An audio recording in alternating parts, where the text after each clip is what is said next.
for Best Pop Artist. I didn't understand. Okay, Google. You don't never want to work when I want you to work. And you interrupted my video. Sorry, I didn't understand. Goodbye. Okay.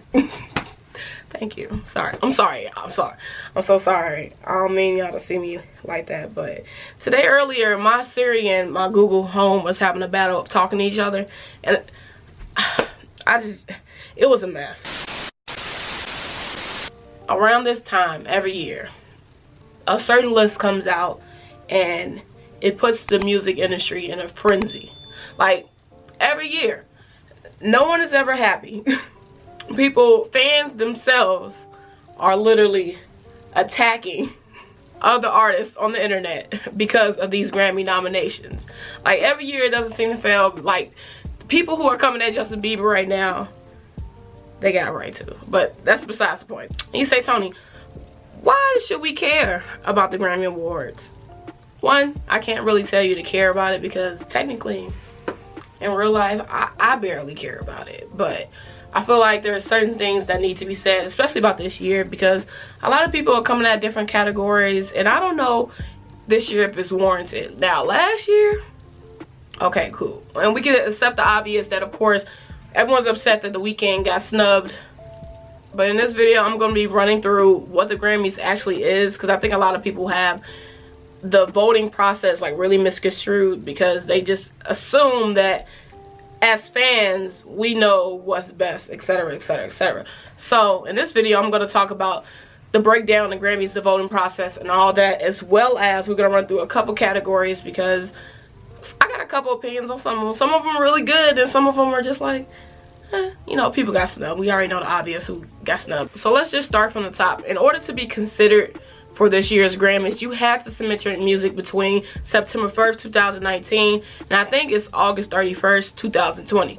So, before you even judge that your favorite artist isn't on the list, please do your homework and Google. Google is free. Thank God for Google. It got me through college and everything. Google is free. Just Google to see when the artist of the song came out. And that will answer your first question, whether or not your favorite artist is qualified to actually run in the Grammys this year. Number two, there are about 20 to 25,000 registered voters. And we're talking about registered voters. So these are people who sit on the Grammy board, and those are the people who actually vote for the songs. From the first round of the nomination votes to being crowned the winner of the Grammys. So that's 20 to 25,000 people. Today I learned that only about 12,000 of those people actually do vote. And not even that. That's not even the kicker. That's what makes the Grammys so full. So we all know that the Grammy Awards have 84 categories, right? So they range from hip hop to R&B to techno to Christian music, all of that. So all those categories, right? So everybody who votes gets the chance to vote on the major categories. So we're talking best new artist, best album of the year, all that, etc, etc. But outside of that 84 votes in those couple categories that they get to vote for, they only get to vote for an additional 25 categories. That means that if I was in the industry and I liked hip-hop, I would probably most likely use all of my votes to vote in the more hip-hop, urban, contemporary categories. So everything else from like the film, movies, and the soundtracks and stuff like that, I can't vote on that. I have to use my 25 votes very wisely. So that right there shows you whether or not the impact of those voters is actually going to make a difference when it comes to voting on the nominees, when it comes to the big award show that's going to come in January. So it ain't looking too good already. Now you may ask, who are the voting members? Who gets to vote for the Grammys? How come I can't vote? I mean, to tell you the truth, if I was able to vote, a lot of these people won't even be on this list. If I had that power, like if the fans had the power to vote for the culture and decide who actually wins the Grammys, I think a lot of these artists on this list probably want to be on it, especially in the hip hop category. But we'll get to that later, why average people probably want to vote for those particular albums that were nominated this year. But the voter membership is made out of producers, singers, songwriters, engineers. I mean, everybody who works in the music business, and the only way you can get approved to vote on the panel for the Grammys is that you submit an application, and I looked it up.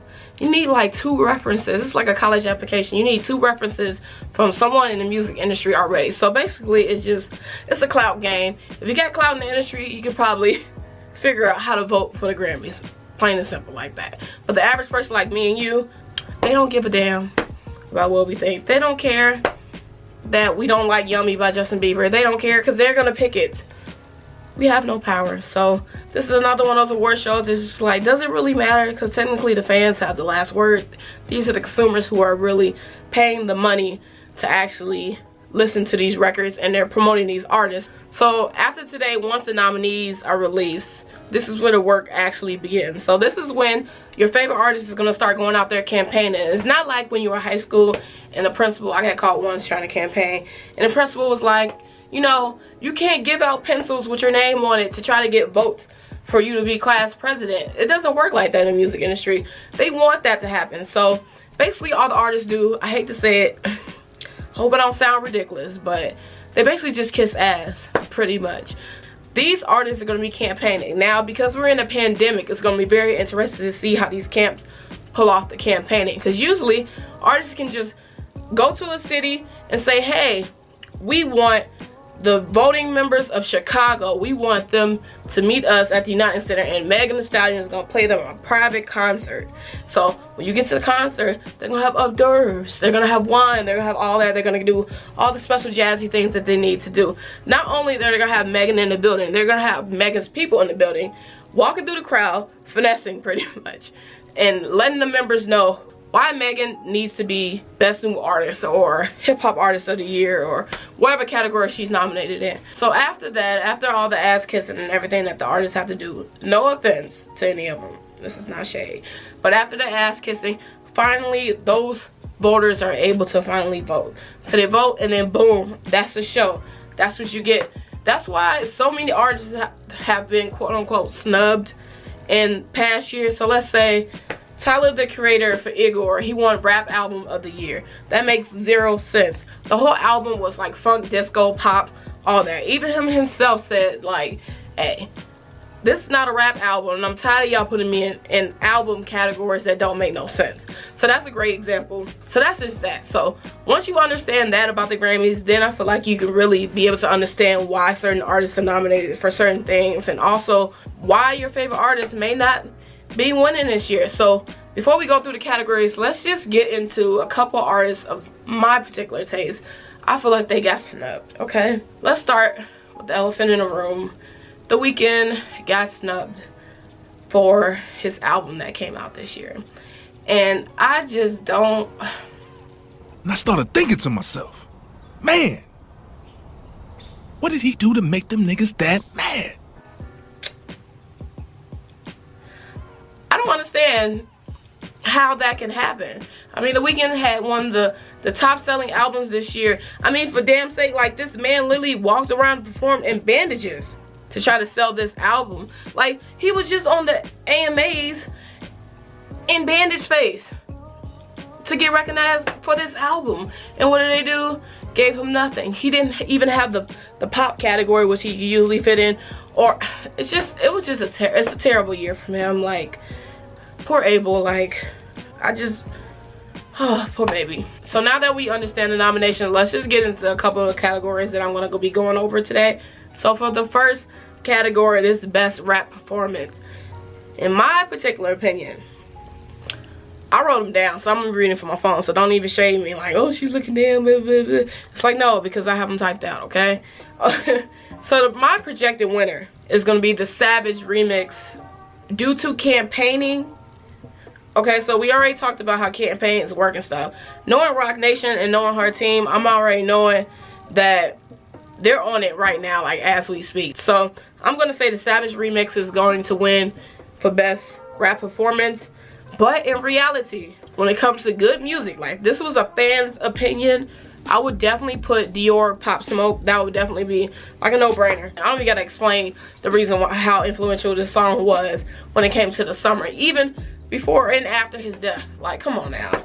Okay, so jumping into category number 2, this is the best melodic rap performance. Now, a lot of people are really confused about this category. So back in the day, this category was called the best rap. I think it was the best rap song sung. The best rap song sung. So this would feature more artists. So let's say like Ja Rule and Ashanti. You have a hip hop artist and you have an R&B artist. Now, because music changes constantly, Grammys was like, hey, instead of splitting this into 2 categories, because obviously these rappers, they fake know how to sing. So rappers like Travis Scott, who's on the list, he's one of those rappers. He uses melodies in his song. So like that's why Highest on the Room is on here, because he sings "Have my hands in the room." Like, he doesn't need another R&B artist to sing on the track for him. So that's why they just called it that. They changed it. In my opinion, it should be 2 different categories, but hey, we can't win all our battles when it comes to the Grammys. In reality, the person who's probably gonna win this award is Drake and Dirk. Shout out to Dirk from being from Chicago. It is deserved. However, I would say that Anderson .Paak was the person who actually sang on the song. He rapped and he sang. So that's what makes more melodic. That makes more sense to me than putting Dirk and Drake on here. But of course, Drake is Drake and he's gonna sweep the Grammys regardless. Okay, up next is best rap song. So realistically, The Bigger Picture by Lil Baby is probably going to win. Because why? Because Social Justice won. It's a really great song, so let's not get that twisted. It is a super good song. I mean, the bars, his cadence, I mean, it's something that you didn't expect coming from a rapper from Atlanta like Lil Baby. Like, somebody came out the trenches, and then as young as he is, to be able to understand that and to flip it during like a fundamental time when it comes to social justice in this country. So I give all the praise to him. Like, honestly, if he does win it, I'm not going to be disappointed. But at the same time, I do believe the best rap song is The Box, just because of the influence that it had during the time. And like people, it's on the radio still. Like, people still playing this song, so it's not going nowhere anytime soon. And then finally, for the rap categories, we got best rap album. I gotta zoom in on this, because when I saw my guy Freddie Gibbs on this list, I damn near shed a tear. Because I could not believe that. First of all, I couldn't believe that the Grammys was gonna give, when it comes back to organic hip-hop and real hip-hop and getting back to the fundamental of hip-hop, I did not expect any of these albums to really be on this list, if we be honest. Besides Alfredo being nominated for the Grammys this year, it was really shocking to see that there are not a lot of commercial hip-hop artists who are nominated for Album of the Year. So we're talking basically artists that everyone knows. So these are the streaming top charting artists, so like Lil Baby, Roddy Ricch, etc, etc, etc. In my opinion, don't kill me, because I think this is probably the best that the Grammys have done in a really long time. I can appreciate what the Grammys are doing, because usually you get commercial artists. So just like last year, I was talking about how Igor got nominated for best rap album and actually won, when there were other artists in the category who clearly deserved to win, but they didn't. So we just gonna have to deal with it. But this year, it seems like the Grammys are actually getting it right and actually trying to appease everybody. So it can be 2 reasons for that. Number one, the voting members who actually voted, they're more traditional hip-hop, and they basically just wanted to see that category win finally. So that category of hip-hop, like, you got people, Freddie Gibbs on here, you got Nas. Like, shout out to Nas. Like, that album was cold. He got Jay Electronica on here. However, if I had to pick one person to take off this list, it would definitely be D-Smoke. No shade to him. He's also nominated for Best New Artist, so hopefully he can maybe get that category. But Best Rap Album, definitely Lil Baby should have been in that slot just to help balance it out. See, now they put him in like the other categories, but for Rap Album of the Year, Lil Baby definitely should have been nominated, or Roddy Ricch. I wouldn't be mad at Roddy Ricch either.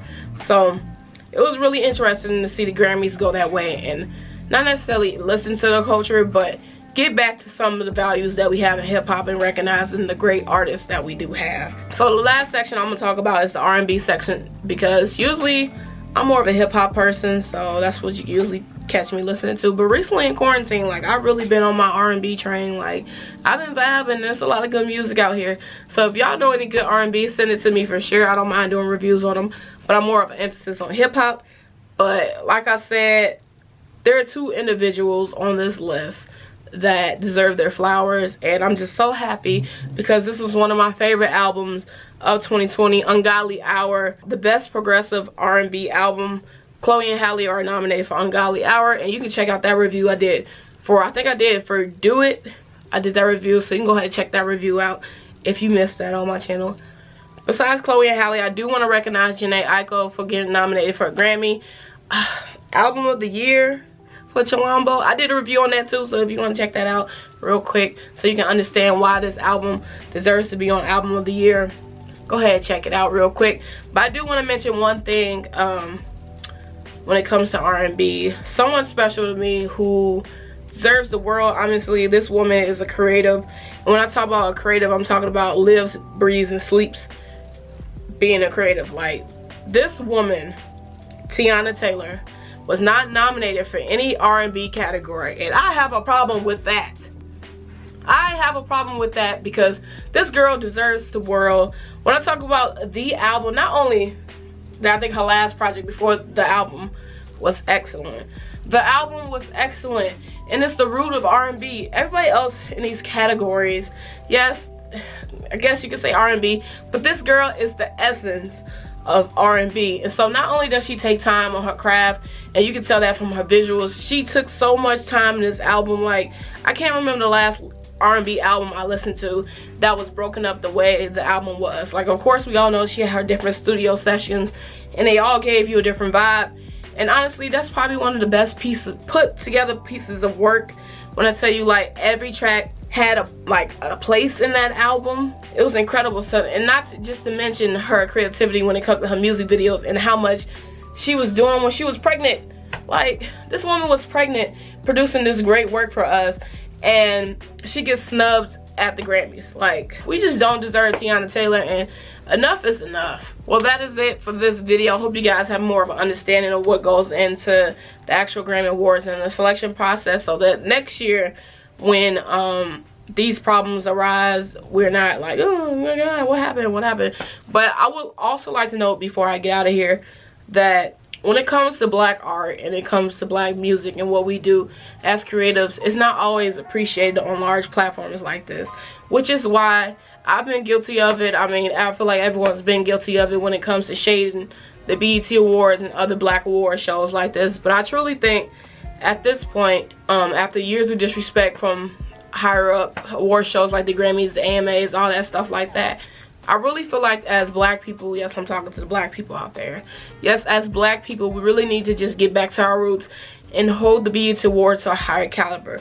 Because if we thought of our own art and our own awards as highly as we think about these other people, and y'all know what I'm talking about when I say these other people award shows, we will be unstoppable. We don't need the Grammys to be validated as black artists in this world. We do not need their validation. We create dope art, and that's something that's undeniable. So as soon as we start pouring back into our communities and actually these artists are showing back up for the BET Awards, we need to be present in these award shows, and we need to build back a foundation, a strong foundation, so that when we're being recognized and we're recognized ourselves for these awards, maybe the other people will be like, yeah, maybe they're right. That's it for the end of this video. Go ahead and like, subscribe on my YouTube channel, and be sure to follow me on Instagram and Twitter and all that. All platforms, my name is Tony D. So my ad name is TONIDE_. So until next time, let me know in the comments what video you want to see next, and I'll be back to see you guys before you guys know it.